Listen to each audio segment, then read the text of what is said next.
अस्सलामुअलैकुम। एक्सपोजिट के साथ मैं हूं मदिहा इकबाल। नाजरीन, पाकिस्तान पीपल्स पार्टी के एक और सीनियर रहनुमा के गिर्द नैब का घेरा तंग हो चुका है। करप्शन की एक और दास्तान मंजर आम पर आने को है।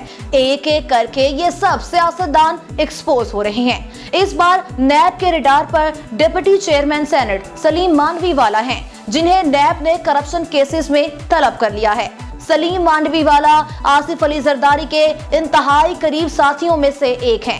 नैब रावलपिंडी की जानिब से 9 दिसंबर को उन्हें पूछगिछ के लिए बुलाया गया है। सलीम मांडवीवाला से जारी बैंक अकाउंट केस में पूछगिछ होगी। इनसे साबिक MD PIA एजाज हारून के साथ कारोबारी लेन देन से मुतालिक सवालात भी किए जाएंगे। साबिक MD PIA एजाज हारून को नैब रावलपिंडी ने गिरफ्तार कर रखा है। एजाज हारून पर ओमनी ग्रुप को 12 प्लॉट्स फर्जी नामों से अलॉट करने का इल्जाम है। बात की जाए सलीम मांडवीवाला की, तो इनकी सियासी जिंदगी का आगाज 2008 में हुआ। इससे पहले वो बतौर कारोबारी शख्सियत जाने जाते थे, जिनका घराना कराची में सिनेमा और रियल एस्टेट के कारोबार से मुंसलिक है। पीपल्स पार्टी के दौरे हुकूमत 2008 में चेयरमैन बोर्ड ऑफ इन्वेस्टमेंट बने। 2012 में वो सिंध से जनरल नशिस्त पर सेनेटर मुंतखब हुए।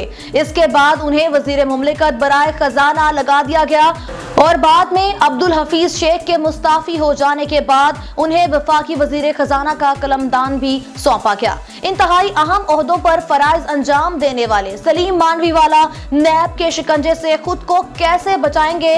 कमेंट बॉक्स में अपनी राय से आगाह कीजिएगा।